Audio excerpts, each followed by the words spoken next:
এতে হুমকি দেয় দাঁত ফালাইয়া দেবো, মেরে ফেলবো, এইটা বন্ধ করে দেব, সেইটা বন্ধ করে দেব। এখনো ক্ষমতায় যায় নাই, ক্ষমতার ঘেরান পাইছে।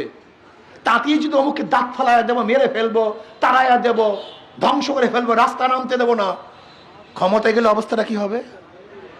এদেশের মানুষ তো থাকতেই পারবে না, তাদের গোলামি করতে হবে। এই গোলামি করার জন্য কি আমরা আন্দোলন করেছিলাম? না, স্বাধীনতার জন্য আন্দোলন করেছিলাম। স্বাধীনভাবে কথা বলবো, স্বাধীনভাবে হাঁটবো, স্বাধীনভাবে ব্যবসা করব, স্বাধীনভাবে চলাফেরা করব, বৈষম্য বলতে কিচ্ছু থাকবে না, এর জন্য আন্দোলন করেছিলাম। তাহলে মানি আন্দোলন এখনো শেষ হয়নি, যুদ্ধ এখনো শেষ হয় নাই, ঘরে ফেরার সময় এখনো আসে নাই। নহে সমাপ্ত কর্মমোদের অবকাশ করা বিশ্রামের। আজ অফিসগুলি ঘুষে ভরা।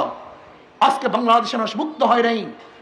আজকে বাংলাদেশের হাজারো গরিবরা না খেয়ে আছে, হাজারো বাংলাদেশের মানুষ বিবস্ত্র অবস্থায়, হাজারো মানুষ, বাংলাদেশের মানুষ খোলা আকাশে নিচে ঘুমাচ্ছে। আজকে বাংলাদেশের হাজারো গরিব তারা চিকিৎসার অভাবে ধুকে ধুকে মরছে।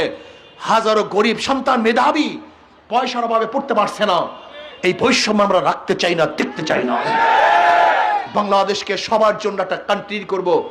এখানে মুসলমান থাকবে, হিন্দু থাকবে, খ্রিস্টান থাকবে, বৌদ্ধ থাকবে, সমস্ত ধর্মের মানুষ স্বাধীনভাবে ধর্ম পালন করবে।